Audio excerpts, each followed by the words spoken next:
Hi നമസ്കാരം, ഞാൻ doctor Ranjitha. Doctor Ranjitha's wellness clinic, Muttathara, Trivandrum.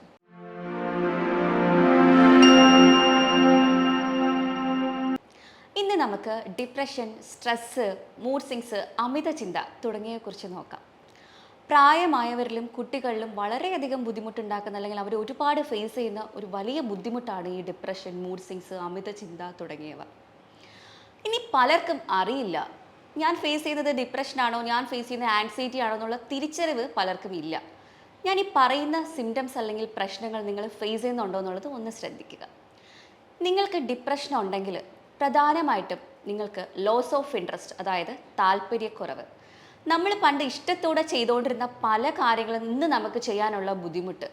അതായത് നിങ്ങൾക്ക് സിനിമയ്ക്ക് പോകുന്നത് പണ്ട് ഭയങ്കര ഇഷ്ടമായിരുന്നിരിക്കാം, നിങ്ങൾക്ക് അതുപോലെ പാർക്കിൽ പോകുന്നതും ബീച്ചിൽ പോകുന്നതും അതൊക്കെ ഭയങ്കര ഇഷ്ടമുള്ള കാര്യമായിരിക്കാം, ട്രിപ്പ് പോകുന്നതൊക്കെ. പക്ഷേ ഇന്ന് നമുക്കിത് ചെയ്യാനുള്ള വലിയ ബുദ്ധിമുട്ട്, അതായത് പോകണ്ട, നമുക്ക് എവിടെയും പോകണ്ട എന്നുള്ളൊരു തോന്നൽ വരിക, എപ്പോഴും റൂമിൽ തന്നെ കിടക്കാനുള്ളൊരു തോന്നൽ, അമിതമായിട്ടുള്ള ക്ഷീണം, ശരീരവേദന, മടി, അലസത തുടങ്ങിയവ നമുക്ക് അനുഭവപ്പെടാൻ തുടങ്ങുന്നു.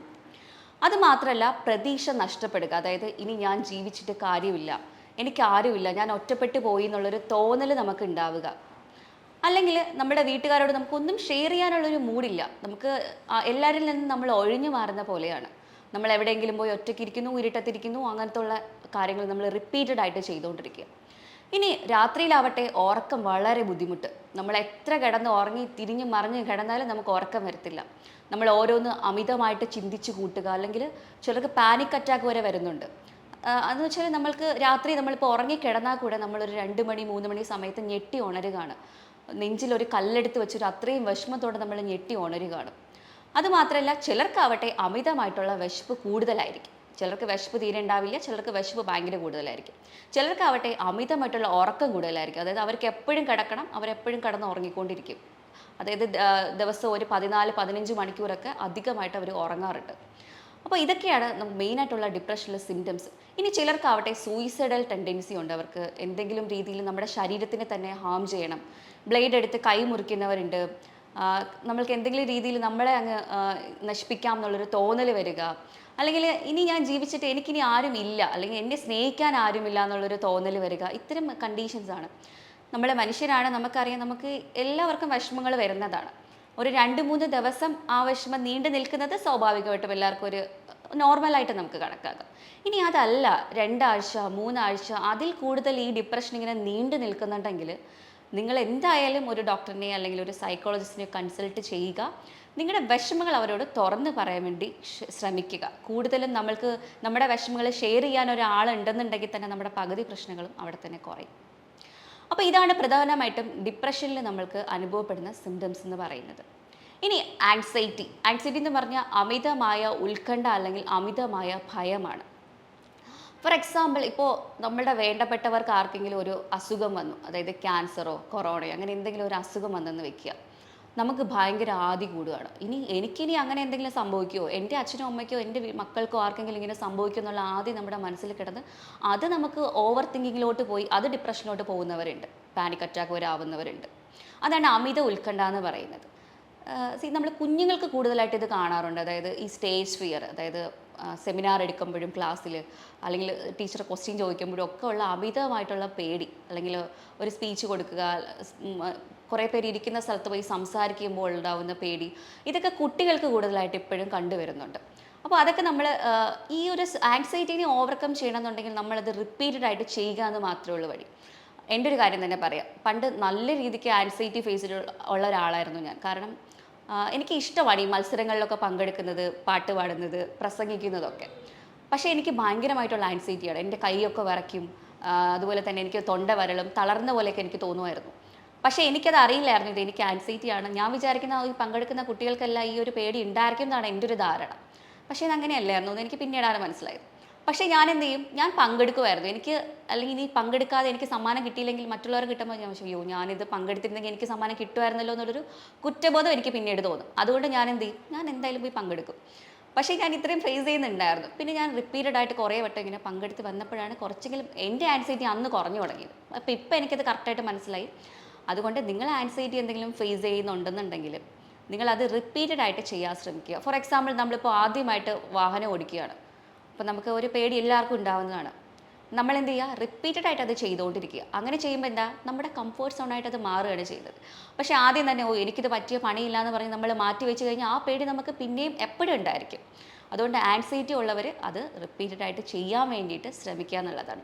ഇതിന് ഞാൻ വേറൊരു എക്സാമ്പിൾ പറയാം. ഇടയ്ക്ക് എനിക്കൊരു കുട്ടി, ഒരു കുഞ്ഞു മോളാത്, ഒരു 11 വയസ്സായൊരു പേഷ്യൻറ്റ് വന്നിട്ടുണ്ടായിരുന്നു.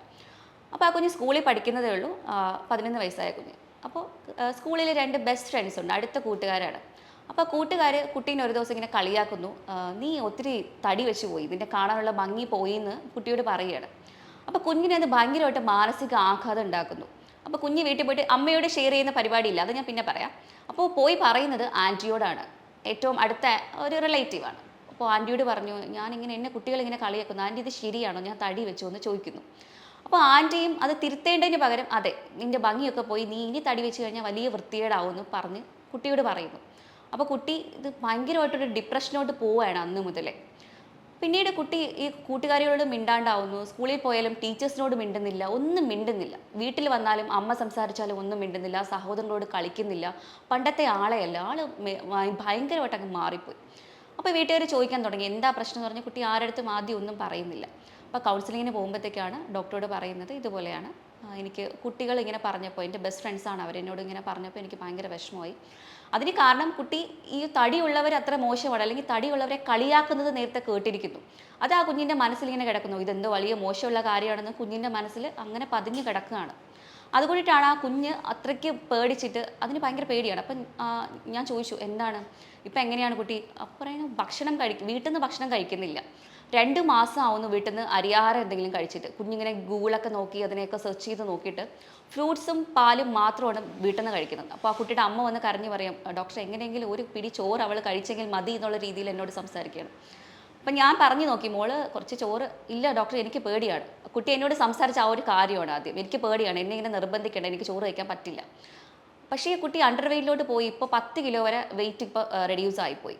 അപ്പോൾ നമ്മൾ പറഞ്ഞു മോളെ വെയിറ്റ് ലോസ് ആയി, ഇത്രയും വെയിറ്റ് ഇങ്ങനെ റെഡ്യൂസ് ആയാൽ പറ്റില്ല മോളെ, അണ്ടർ വെയിറ്റ് ആണെന്ന് പറഞ്ഞിട്ട് കുട്ടി അത് അക്സെപ്റ്റ് ചെയ്യാൻ റെഡിയല്ല. അപ്പോൾ നമ്മൾ പറഞ്ഞു, കുട്ടികളുടെ വേറെ റിലേറ്റീവ്സ് പറഞ്ഞത് ഒരു കാര്യം ചെയ്യും, സ്കൂൾ മാറ്റ്, ക്ലാസ് മാറ്റ്, ആ കുട്ടികളോട് ഇനി ഇരിക്കേണ്ടെന്ന് പറഞ്ഞു. പക്ഷേ അങ്ങനെ നമ്മൾ അത് അഡ്വൈസ് ചെയ്ത് കഴിഞ്ഞാൽ അത് കുട്ടിക്ക് തന്നെയാണ് ഭാവിയിൽ ദോഷം വരിക. കാരണം ഇതുപോലെ ഒരുപാട് ഫേസ് ചെയ്യേണ്ടി വരും, നമ്മൾക്ക് പലയിടത്തും പോകേണ്ടി വരും, പലതും കേൾക്കേണ്ടി വരും. അങ്ങനെ കേട്ട് കഴിഞ്ഞാൽ വീണ്ടും കുട്ടി ഡെസ്പാവും. അപ്പോൾ അതിന് പകരം അവിടെ നിന്ന് സർവൈവ് ചെയ്ത് നമ്മൾക്ക് വീട്ടുകാർ തന്നെ പഠിപ്പിക്കേണ്ട ഒരു കാര്യം എന്ന് പറഞ്ഞാൽ കുട്ടികളുടെ ബോൾഡാക്കി വളർത്താൻ വേണ്ടി ശ്രമിക്കുക എന്നുള്ളത് വളരെ വളരെ ഇമ്പോർട്ടൻ്റ് ആയിട്ടുള്ളൊരു കാര്യമാണ്. നോ പറയേണ്ടടുത്ത് നോ പറയുക. നമുക്ക് ഈ എന്താ പറയുക, സൊസൈറ്റിയിൽ നമുക്ക് എന്തും സംസാരിക്കാനുള്ള റൈറ്റ്സ് ഉണ്ട്, നമുക്ക് സ്വാതന്ത്ര്യമുണ്ട്. അപ്പോൾ നോ പറയേണ്ടടുത്ത് കുട്ടി നോ തന്നെ പറഞ്ഞ് നിങ്ങൾ വീട്ടുകാർ കുട്ടികളെ കുഞ്ഞിലെ തന്നെ പഠിപ്പിക്കാൻ വേണ്ടി ശ്രമിക്കുക. മറ്റുള്ളവർ നമ്മുടെ ജീവിതത്തിൽ കയറി തലയിടാനുള്ള ഒരു കാര്യം നമ്മളത് ഉണ്ടാക്കി കൊടുക്കണ്ട, അതിനുള്ള കാര്യമില്ല. നമ്മുടെ ജീവിതം നമ്മൾ തന്നെയാണ് നോക്കേണ്ടത്. ഇൻഡിപെൻഡൻ്റ് ആയിട്ട് കുട്ടികളെ വളർത്താൻ വേണ്ടിയിട്ട് പാരൻസ് മാക്സിമം വീട്ടിൽ നിന്ന് അവർക്ക് അഡ്വൈസ് കൊടുക്കേണ്ടത് വളരെ വളരെ ഇമ്പോർട്ടൻ്റ് ആണ്. സ്കൂളിൽ നിന്ന് കുട്ടി വരുമ്പോൾ കുട്ടിയോട് സംസാരിക്കുക, ഇന്ന് എങ്ങനെ ഉണ്ടായിരുന്നു, ഫ്രണ്ട്സിനെ കുറിച്ച് ചോദിക്കുക, ടീച്ചേഴ്സിനെ കുറിച്ച് ചോദിക്കുക. ഈ കാര്യങ്ങളൊക്കെ നമ്മൾ കുട്ടികളോട് എപ്പോഴും ഡിസ്കസ് ചെയ്യാൻ വേണ്ടിയിട്ട് പരമാവധി ശ്രമിക്കേണ്ടത് വളരെ വളരെ അത്യാവശ്യമുള്ളൊരു കാര്യമാണ്. അപ്പോൾ അതാണ് ആൻസൈറ്റി. ഇനി നമുക്ക് ഓവർ ചിന്ത അല്ലെങ്കിൽ അമിത ചിന്തയെക്കുറിച്ച് നോക്കിയാലോ. കൂടുതലും സ്ത്രീകൾക്കും പ്രായമായവരിലുമാണ് ഈ ഒരു പ്രശ്നം കണ്ടുവരുന്നത്. നമുക്ക് ചിന്തകളൊക്കെ ആവശ്യത്തിന് വേണം, അതൊക്കെ നോർമലാണ്. നമുക്ക് ഒരു 50,000 മുതൽ 1,00,000 ചിന്തകൾ വരെ നോർമലി നമുക്ക് വരാറുണ്ട്, അല്ലേ? അത് നോർമലാണ്, നല്ല ചിന്തകളാണെങ്കിൽ. ഇനി നമ്മുടെ വിഷമപ്പെടുത്തുന്ന കാര്യങ്ങൾ, നമുക്ക് എന്താ പറയുക, ഒരു രീതിക്കുള്ള സമാധാനം തരാത്ത ചിന്തകളാണെങ്കിൽ കയറി കയറി റിപ്പീറ്റഡ് ആയിട്ട് നമുക്ക് വന്നുകൊണ്ടിരിക്കുന്നെങ്കിൽ അത് നമ്മൾ എന്തായാലും സൂക്ഷിക്കണം. കാരണം അത് നമ്മളെ ലൈഫ് തന്നെ സ്പോയിൽ ചെയ്ത് കളയും. നമുക്കൊന്നും നമ്മുടെ ഡെയിലി റൊട്ടീൻസ് നമുക്കൊന്നും ചെയ്യാൻ പറ്റില്ല. നമ്മൾ പഴയ ആളെ അല്ലാണ്ടായി മാറുകയാണ് അവിടെ. അപ്പോൾ ഈ അമിത ചിന്തകൾ മാക്സിമം കുറയ്ക്കാൻ വേണ്ടി ശ്രമിക്കുക. കൂടുതലും ഈ വീട്ടമ്മമാരൊക്കെയാണ് ഇത് ഒത്തിരി ഫേസ് ചെയ്യുന്നത്. വർക്കിംഗ് വുമൻസിന് അധികം ഇല്ലെങ്കിൽ പഠിക്കുന്ന കുട്ടികൾക്ക്, ഗേൾസിനും, അതുപോലെ തന്നെ ഈ വീട്ടമ്മമാർക്കും 60 വയസ്സ് കഴിഞ്ഞ സ്ത്രീകൾക്കും ഒക്കെ ഒരുപാട് അമ്മമാരൊക്കെ വന്ന് പറയാറുണ്ട് ഇതുപോലെ. അവരൊക്കെയാണ് ഇത് കൂടുതലായിട്ടും ഈ ഓവർ തിങ്കിങ് പ്രശ്നങ്ങൾ ഫേസ് ചെയ്യുന്നത്. അപ്പോൾ നമുക്കിത് എങ്ങനെയൊന്ന് ഓവർകം ചെയ്യാം എന്നുള്ളതിനെ കുറിച്ച് നോക്കാം. അപ്പോൾ എനിക്ക് പറയാനുള്ളത്, നിങ്ങൾക്ക് ഇത്രയും പ്രശ്നങ്ങൾ ഫേസ് ചെയ്യുന്നുണ്ടെങ്കിൽ അത് ഒരു 2-3 ആഴ്ചയിൽ കൂടുതൽ നീണ്ടു നിൽക്കുന്നുണ്ടെങ്കിൽ എന്തായാലും ഒരു കൺസൾട്ടേഷൻ നിങ്ങൾ എടുത്ത് നമ്മൾ നമ്മുടെ കാര്യങ്ങളൊക്കെ മറ്റൊരു ആളോട് ഷെയർ ചെയ്യാൻ വേണ്ടിയിട്ട് ശ്രമിക്കുക. പിന്നെ ഇടയ്ക്കിടയ്ക്ക് നമ്മൾക്ക് ഇതിങ്ങനെ ബുദ്ധിമുട്ടുണ്ടാക്കുന്നുണ്ട്, നമ്മുടെ ഡെയിലി റൊട്ടീനെയൊക്കെ അവതാളത്തിലാക്കുന്നുണ്ടെങ്കിൽ നമുക്ക് വീട്ടിൽ ചെയ്യാൻ പറ്റിയ കുറച്ച് ഞാൻ ടിപ്സുകൾ പോലെ ഞാൻ പറഞ്ഞുതരാം. പ്രധാനമായിട്ട് ഒരെണ്ണം എന്ന് പറയുന്നത് ബ്രീത്തിങ് ടെക്നിക്സ് ആണ്. പ്രാണായാമാസ് എന്ന് പറയും. ഈ പ്രാണായാമാസ് നമ്മൾ റെഗുലറായിട്ട് പ്രാക്ടീസ് ചെയ്യുവാണെങ്കിൽ നമുക്ക് ഒരു പരിധി വരെ സ്ട്രെസ്സിനെ കൺട്രോൾ ചെയ്യാൻ സാധിക്കുന്നതാണ്. പ്രാണായാമാസിൽ ഏറ്റവും പ്രധാനമായിട്ട് പറയാനുള്ള ഒരെണ്ണം നാഡീശുദ്ധി പ്രാണായാമം എന്ന് പറയുന്ന ഒരു പ്രാണായാമമാണ്. സെക്കൻഡ് വൺ എന്ന് പറയുമ്പോൾ ശീതലി പ്രാണായാമം. ഇതൊക്കെ നിങ്ങൾക്ക് ഗൂഗിൾ നോക്കിയാലോ യൂട്യൂബ് നോക്കിയാലോ ഇതിൻ്റെ പ്രൊസീജിയർ കിട്ടും. അത് നമുക്ക് ചെയ്തെടുക്കാം. ഞാനിത് എക്സ്പ്ലെയിൻ ചെയ്ത ലെങ്തി വീഡിയോ, അതുകൊണ്ട് ഞാൻ കൂടുതലായിട്ടൊന്നും പറയുന്നില്ല. ശീതലി എന്ന് പറയുമ്പോൾ ഒന്നുമില്ല, നമ്മൾ വായിലൂടെ ശ്വാസം എടുത്തിട്ട് ഒരു 10 സെക്കൻഡ് ഹോൾഡ് ചെയ്തതിന് ശേഷം മൂക്കിലൂടെ ശ്വാസം പുറത്തേക്ക് വിടുന്ന ഒരു ടെക്നിക്കാണ്. നാഡിശുദ്ധി എന്ന് പറഞ്ഞാൽ ഒരു മൂക്കടച്ചിട്ട് ഒരു മൂക്കിലൂടെ ശ്വാസം എടുത്തിട്ട് ആ ബ്രത്ത് ഒന്ന് ഹോൾഡ് ചെയ്യണം. ഒരു 10 സെക്കൻഡ് മനസ്സിൽ കൗണ്ട് ചെയ്ത് ഹോൾഡ് ചെയ്തതിന് ശേഷം ഓപ്പോസിറ്റ് മൂക്കിലൂടെ പുറത്ത് വിടുന്നൊരു ടെക്നിക്കാണ്. അപ്പോൾ ഇത് നമ്മൾ റിപ്പീറ്റഡ് ആയിട്ടൊരു 10 മുതൽ 20 വട്ടം വരെ ഡെയിലി പ്രാക്ടീസ് ചെയ്യാൻ വേണ്ടി ശ്രമിക്കുക. എനിക്കറിയാം നമുക്ക് ആദ്യമൊക്കെ വലിയ ബുദ്ധിമുട്ടായിരിക്കും, നമുക്ക് ഒന്നും ചെയ്യാനുള്ള മൂഡ് ഉണ്ടാവില്ല. പക്ഷേ നമ്മൾ മനസ്സ് കൈവിടാൻ പാടില്ല. നമ്മൾ തന്നെ അതൊരു പ്രതിജ്ഞ പോലെ എടുത്തതിന് ശേഷം നമ്മളങ്ങ് ഇറങ്ങുക, നമ്മൾ ചെയ്യണം ഡെയിലി എന്തായാലും. അപ്പോൾ അങ്ങനെ നമ്മളൊരു 5 വട്ടമായാലും ആദ്യം മതി സ്റ്റാർട്ടിങ്ങിൽ. പിന്നെ ആകുമ്പോൾ നമ്മൾ തന്നെ അതിൻ്റെ ഡ്യൂറേഷൻ കൂട്ടി കൊണ്ടുവന്നോളും. അപ്പോൾ അതാണ് ബ്രീത്തിങ് ടെക്നിക്കിൽ പെട്ടെന്ന് എനിക്ക് പറയാനുള്ളത്. പിന്നെ ഒരു കാര്യം വെച്ചാൽ പ്രോഗ്രസീവ് മസിൽ റിലാക്സേഷൻ ടെക്നിക്കാണ്. അതായത് നമ്മളൊന്ന് നിലത്തൊന്ന് ഒരു പായ വിരിച്ചോ അല്ലെങ്കിൽ യോഗ മാറ്റിട്ടോ ഒന്ന് നമ്മൾ റെസ്റ്റ് എടുക്കുക. കൈകാലൊക്കെ നിവർത്തി വെച്ച് നമ്മളിന്ന് റെസ്റ്റ് എടുക്കുക. അതിനുശേഷം നമ്മുടെ ഓരോ പാർട്സും, അതായത് കൈ മുതൽ കാല്, തല, അത് ഫുള്ള് നമ്മൾ കോൺട്രാക്ട് ചെയ്യുക. നമ്മുടെ മസിൽസിന് നമ്മൾ ഇതുപോലെ കോൺട്രാക്ട് ചെയ്യണം. കോൺട്രാക്ട് ചെയ്തതിന് ശേഷം 1 2 3 എന്ന് അതും കൗണ്ട് ചെയ്യണം. ഒരു 10 സെക്കൻഡ് വരെ കൗണ്ട് ചെയ്തിട്ട് നമ്മൾ കോൺട്രാക്ട് ചെയ്ത് റിലാക്സ് ചെയ്യണം. ഇത് നമുക്ക് മസിൽ ടെൻഷൻ കുറയ്ക്കാൻ വേണ്ടിയിട്ട് വളരെയധികം ഹെൽപ്ഫുള്ളാണ്. മസിൽ ടെൻഷൻ വേഗം നമുക്ക് കുറയ്ക്കാൻ വേണ്ടി സാധിക്കും. ഇനി നിങ്ങൾക്ക് അമിതമായിട്ടുള്ള സ്ട്രെസ്സ്, പെട്ടെന്ന് നമുക്ക് ഭയങ്കരമായിട്ടുള്ള സ്ട്രെസ്സ് വരികയാണ്. അപ്പോൾ നമുക്ക് പെട്ടെന്ന് ഈ മൈൻഡിനെ ഡിവേർട്ട് ചെയ്യണം. അതിന് നമ്മൾ എന്താ ചെയ്യുക? പെട്ടെന്ന് പോയിട്ടൊരു കോൾഡ് വാട്ടർ അല്ലെങ്കിൽ ഐസ് വാട്ടറിൽ നമ്മൾ ഫേസിനെ ഒന്ന് വാഷ് ചെയ്യുക. അങ്ങനെ നമ്മൾ ചെയ്യുമ്പോഴത്തേക്ക് ഓക്സിജൻ സർക്കുലേഷൻ ശരീരത്തിൽ കൂടാൻ വേണ്ടിയിട്ട് ഇത് ഹെൽപ്പ് ചെയ്യും. അല്ലെങ്കിൽ ഒരു ബ്രീത്തിങ് ടെക്നിക്ക് നോക്കാം. നമുക്കറിയാം നമ്മൾ സ്ട്രെസ് അധികമായിട്ട് വരുമ്പോൾ കാർബൺ ഡൈ ഓക്സൈഡ് ശരീരത്തിൽ ഫില്ലാവും. അപ്പോൾ അതിനെ പുറത്ത് കളയാൻ വേണ്ടിയിട്ട് നമ്മൾ ഡീപ്പ് ഇൻഹലേഷൻ നമ്മുടെ മൂക്കിലൂടെ എടുത്തിട്ട് വായിലൂടെ നമ്മളത് പുറത്തേക്ക് വിടുക. അതായത് ഡീപ്പ് ഇൻഹലേഷൻ നമ്മൾ മൂക്കിലൂടെ എടുത്തിട്ട് വേണമെങ്കിൽ നമുക്കൊന്ന് ഹോൾഡ് ചെയ്യാം. ഒരു 10 സെക്കൻഡ് വരെ ഹോൾഡ് ചെയ്യുക. 1 2 3 എന്ന് കൗണ്ട് ചെയ്ത് 10 സെക്കൻഡ് ഹോൾഡ് ചെയ്തിട്ട് വായിലൂടെ പുറത്തേക്ക് വിടുക. ഈ ഒരു ടെക്നിക്ക് ചെയ്യുവാണെങ്കിൽ കാർബൺ ഡൈ ഓക്സൈഡ് വേഗം റിലീസായിട്ട് നമുക്ക് ഓക്സിജൻ ശരീരത്തിൽ കൂടാനായിട്ട് ഇത് ഹെൽപ്പ് ചെയ്യും. അപ്പോൾ ഈ ഒരു ടെക്നിക്സ് നിങ്ങൾ ഒന്ന് ട്രൈ ചെയ്ത് നോക്കുക. നിങ്ങൾക്ക് അമിതമായിട്ടുള്ള സ്ട്രെസ്സ് വരുമ്പോൾ ഇത് പെട്ടെന്നൊന്ന് മാറ്റിയെടുക്കാൻ വേണ്ടിയിട്ട്, മൈൻഡിനെ ഒന്ന് ഡൈവേർട്ട് ചെയ്യാൻ വേണ്ടിയിട്ട് ഇതൊന്ന് നിങ്ങൾക്ക് ശീലിച്ച് നോക്കാം. അതുപോലെ തന്നെ കുറച്ച് വൈറ്റമിൻസ് ഇതിന് വളരെ ഇമ്പോർട്ടൻ്റ് ആണ്. നിങ്ങൾക്ക് vitamin D, vitamin C, vitamin E ഒക്കെ നിങ്ങൾ പരമാവധി കഴിക്കാൻ വേണ്ടിയിട്ട് ശ്രമിക്കുക. പരമാവധി ഭക്ഷണത്തിൽ നിന്ന് കഴിക്കാൻ വേണ്ടി ശ്രമിക്കുക. അതുപോലെ തന്നെ ഇമ്പോർട്ടൻ്റ് ആണ് vitamin B12 supplement. Vitamin D ആണെങ്കിൽ അഡൽട്ട് ഡോസ് ആണെങ്കിൽ 60K ആണ്. അത് നമുക്ക് വീക്ക്ലി ഓൺസ് വെച്ചിട്ട് കഴിക്കാം. വൈറ്റമിൻ B12 ആണെങ്കിൽ ഭക്ഷണത്തിൽ കൂടെ നമുക്ക് കിട്ടുന്നത് വെച്ചാൽ നമുക്ക് ഒരുപാട് നട്ട്സ്, സീഡ്സ്, മീറ്റ്സുകൾ, ചിക്കൻ, മീൻ, മുട്ടയൊക്കെ ധാരാളം കഴിക്കുവാണെങ്കിൽ അതിൽ നിന്ന് വൈറ്റമിൻ B12 നമുക്ക് കിട്ടും. വൈറ്റമിൻ ഡി വന്നിട്ട് വെയിൽ കൊണ്ടാലാണ് നമുക്ക് കിട്ടുക. കാരണം ഇപ്പോൾ അബ്സോർപ്ഷൻ പവർ എല്ലാവർക്കും വളരെ കുറവാണ് വെയിൽ കൊണ്ടായാലും. അതുകൊണ്ട് നമുക്ക് സപ്ലിമെൻറ്റ് ഫോമിൽ എടുക്കുന്നത് കുറേ നല്ലതായിരിക്കും. കുട്ടികളാണെങ്കിൽ 2000ൻ്റെ ഡോസ് വേണമെങ്കിൽ നമുക്ക് കഴിക്കാം. അങ്ങനെ വൈറ്റമിൻ ഡെഫിഷ്യൻസീസ് വന്നു കഴിഞ്ഞാലും ഈ ഡിപ്രഷൻ കൂടാൻ അത് ഭയങ്കര ഒരു കാരണമാണ്, പ്രത്യേകിച്ച് വൈറ്റമിൻ ഡി. അതുകൊണ്ട് നിങ്ങളത് വേണമെങ്കിൽ ഒന്ന് ചെക്ക് ചെയ്തിട്ട് അതിനാവശ്യമുള്ള സപ്ലിമെൻറ്റ്സ് എടുക്കാൻ വേണ്ടിയിട്ട് ശ്രമിക്കുക. മറ്റൊരു കാര്യം എക്സസൈസ് ആണ്. നിർബന്ധമായിട്ടും നമ്മൾ ഒരു ദിവസം ഒരു 30 മിനിറ്റെങ്കിലും നമ്മൾ എക്സസൈസ് ചെയ്യാൻ വേണ്ടിയിട്ട് ശ്രമിക്കുക. 30 മുതൽ 40 മിനിറ്റ് വരെ എക്സസൈസ് നമ്മൾ സ്റ്റാർട്ടിങ്ങിൽ ചെയ്തു തുടങ്ങുക. പിന്നെ നമുക്ക് അതിൻ്റെ ഡ്യൂറേഷൻ കൂട്ടിയിട്ട് 1 മണിക്കൂർ ആ ഒരു രീതിയിൽ നമുക്ക് കൊണ്ടുപോകാം. നമ്മളിങ്ങനെ എക്സസൈസ് ചെയ്യുമ്പോൾ നമുക്ക് മസിൽ ടെൻഷൻ, ഞാൻ നേരത്തെ പറഞ്ഞ പോലെ മസിൽ നമുക്ക് ടെൻഷൻ റിലീസ് ചെയ്യാനും നല്ല രീതിക്ക് നമുക്ക് ഉറക്കം കിട്ടാനൊക്കെ നമുക്ക് ഹെൽപ്പ് ആവും. അപ്പോൾ ഇത്രയും കാര്യങ്ങൾ നിങ്ങൾ അമിതമായിട്ടുള്ള സ്ട്രെസ്സ് നിങ്ങൾക്കുണ്ടെന്നുണ്ടെങ്കിൽ നിങ്ങൾ ചെയ്യുക. പിന്നെ നമുക്ക് അമിത ചിന്തയുള്ളവർക്ക്, ഞാൻ നേരത്തെ സൂചിപ്പിച്ച പോലെ ഓവർ തിങ്കിങ് ഉള്ളവർ, ഒരു നോട്ട് പാഡ് എന്തെങ്കിലും എടുത്തിട്ട് നമ്മൾ എന്താണ് ചിന്ത നമുക്ക് വരുന്നത് അപ്പോൾ തന്നെ അത് എഴുതി വയ്ക്കുക. എപ്പോഴാണോ നിങ്ങൾക്കിങ്ങനെ അമിത ചിന്ത കയറി വരുന്നത് അപ്പോൾ നമ്മളൊരു പേപ്പർ എടുത്ത് എഴുതി വയ്ക്കുക. അങ്ങനെ എഴുതി വരുമ്പോൾ കുറച്ച് നാൾ കഴിയുമ്പോഴത്തേക്ക് ഈ ചിന്ത നമ്മളെ വിട്ട് പോകുന്നതായിട്ട് തോന്നും നമുക്ക്. പിന്നെ കാര്യം, ഒരാളോട് ഷെയർ ചെയ്യാൻ വേണ്ടി നിങ്ങൾ എന്തായാലും ശ്രമിക്കുക. നിങ്ങൾക്കൊരു ബെസ്റ്റ് ഫ്രണ്ട് ഉണ്ടെങ്കിലോ നമ്മുടെ പാർട്ട്ണറിനോടോ നമ്മുടെ വീട്ടുകാരോടോ ആരോടെങ്കിലും നമ്മൾക്കുണ്ടാവുന്ന വിഷമങ്ങൾ അല്ലെങ്കിൽ നമ്മൾ ഫേസ് ചെയ്യുന്ന ബുദ്ധിമുട്ടുകളൊന്ന് ഷെയർ ചെയ്യാൻ വേണ്ടിയിട്ട് ശ്രമിക്കുക. നമ്മൾ ഒരാളോട് ഷെയർ ചെയ്യുമ്പോൾ നമുക്ക് ആ ബുദ്ധിമുട്ട് കുറച്ചൊന്ന് കുറയും. അതുപോലെ തന്നെ ഡയറിയിൽ എഴുതുമ്പോഴും അതുപോലെ തന്നെയാണ്, നമ്മളുടെ പ്രഷർ നമ്മളൊന്ന് ഇറക്കി വെക്കുകയാണ്. ആ ഒരു രീതിയിൽ നമുക്ക് വളരെ നല്ലൊരു ഗുണം ചെയ്യും നമുക്ക്. പിന്നെ നമ്മൾക്ക് ഇഷ്ടമുള്ള കാര്യത്തിലൊന്ന് എൻഗേജ്ഡ് ആവാൻ വേണ്ടി ശ്രമിക്കുക. നമ്മൾ പുതിയ ഹോബീസ് കണ്ടുപിടിക്കുക. നമ്മൾ എപ്പോഴും വെറുതെ ഇരിക്കുമ്പോഴാണ് നമുക്ക് ഈ ആവശ്യമില്ലാത്ത ചിന്തകളും ആൻസൈറ്റീസ് ഒക്കെ വരുന്നത്.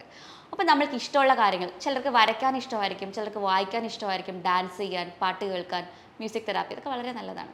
അപ്പോൾ ഇത്തരം കാര്യങ്ങൾ നമ്മൾ കൂടുതലായിട്ട് ചെയ്യാൻ ശ്രമിക്കുക. സ്ട്രെസ്സ് വന്ന് കിടക്കുമ്പോൾ നമുക്കറിയാം നമുക്കിതൊക്കെ വലിയ പാടായിരിക്കും, നമുക്കൊന്നും ചെയ്യാനുള്ള ഒരു മൂഡ് ഉണ്ടാവില്ല. പക്ഷേ നമ്മൾ വേണമെന്ന് വിചാരിച്ച് നമ്മളത് ചെയ്യണം. പിന്നെ നമ്മൾ രാവിലെ എഴുന്നേറ്റ് ഒരു പേപ്പർ എടുത്തിട്ട് എഴുതണം. ഇത് എൻ്റെ ജീവിതമാണ്, എനിക്ക് നന്നായിട്ട് ജീവിക്കണം. ഇതൊക്കെ എൻ്റെ മൈൻഡിൻ്റെ പ്രശ്നം കൊണ്ടിട്ട് എനിക്ക് തോന്നുന്ന വികാരങ്ങളാണ്, ഇമോഷൻസാണ്. ഇതിനെ കൺട്രോൾ ചെയ്യാൻ എനിക്ക് സാധിക്കും എന്നുള്ളത് നിങ്ങൾ കുറച്ച് വട്ടം, ഒരു 10 വട്ടം ഡെയിലി എഴുതി നോക്കൂ. നമുക്ക് നല്ലൊരു റിലീഫ് തന്നെ കിട്ടുന്നതായിരിക്കും. ഇനി കിടന്നിട്ട് നിങ്ങൾക്ക് ഉറക്കം വരുന്നില്ല എന്നുണ്ടെങ്കിൽ ഒന്ന് പാട്ട് കേട്ടുകൊണ്ട് കിടക്കുകയോ എന്തെങ്കിലും വായിച്ചുകൊണ്ട് കിടക്കുകയോ ചെയ്യാം. സ്ക്രീൻ ടൈം മാക്സിമം കുറയ്ക്കാൻ വേണ്ടി ശ്രമിക്കുക. സാധാരണ എല്ലാവരും മൊബൈൽ കളിച്ച് അത് 2-3 മണി വരെ അങ്ങനെ അങ്ങ് പോവുകയാണ്. പക്ഷെ അത് നമ്മൾ കുറയ്ക്കണം. അതിനുവേണ്ടി നമുക്ക് എന്തെങ്കിലും മ്യൂസിക്, ഇഷ്ടമുള്ള എന്തെങ്കിലും കാര്യങ്ങൾ കേട്ടുകൊണ്ട് കിടക്കാം. പുരാണങ്ങളോ കഥകളോ അങ്ങനെ എന്തെങ്കിലും നമ്മൾക്ക് കേട്ട് കിടക്കുമ്പോൾ നമുക്ക് അങ്ങ് ഉറക്കം വരും. നമ്മൾ ഈ റൊട്ടീൻ ഒരാഴ്ച എങ്ങനെയും വളരെ കഷ്ടപ്പെട്ട് നമ്മളിത് ചെയ്തു തുടങ്ങി കഴിഞ്ഞാൽ പിന്നെ നമുക്ക് ഓട്ടോമാറ്റിക്കലി ആ സമയം ഉറക്കം വരുന്നതായിരിക്കും. അപ്പോൾ ഇത്തരം പ്രശ്നങ്ങൾ നിങ്ങൾ ഫേസ് ചെയ്യുന്നുണ്ടെങ്കിൽ, 2-3 ആഴ്ചയിൽ കൂടുതൽ നിങ്ങൾക്ക് നീണ്ടു നിൽക്കുന്നുണ്ടെങ്കിൽ, നിങ്ങൾ എന്തായാലും ഒരു പ്രൊഫഷണൽ ആയിട്ടുള്ള ഡോക്ടറിനെ കൺസൾട്ട് ചെയ്യാൻ വേണ്ടി ശ്രമിക്കുക. അവരോട് ഈ കാര്യങ്ങളൊക്കെ തുറന്ന് പറയുക. ചിലരൊക്കെ പറയാറുണ്ട് 1 വർഷത്തോളം ഞാനിത് അനുഭവിക്കുന്നു എന്നുള്ളത്. അപ്പോൾ എനിക്ക് ചോദിക്കാനുള്ളത്, എന്തുകൊണ്ട് നിങ്ങളൊരു ഡോക്ടറിനെ കാണുന്നില്ല എന്നുള്ളതാണ്. അപ്പോൾ നിങ്ങൾ എന്തായാലും ഒരു പരിഹാരം കണ്ടുപിടിക്കുക. കൂടുതൽ എന്തെങ്കിലും അറിയണം എന്നുണ്ടെങ്കിൽ താഴെ കാണുന്ന നമ്പറിലോട്ട് വിളിക്കാവുന്നതാണ്. അപ്പോൾ മറ്റൊരു വീഡിയോ ആയിട്ട് വീണ്ടും കാണാം. Thank you so much.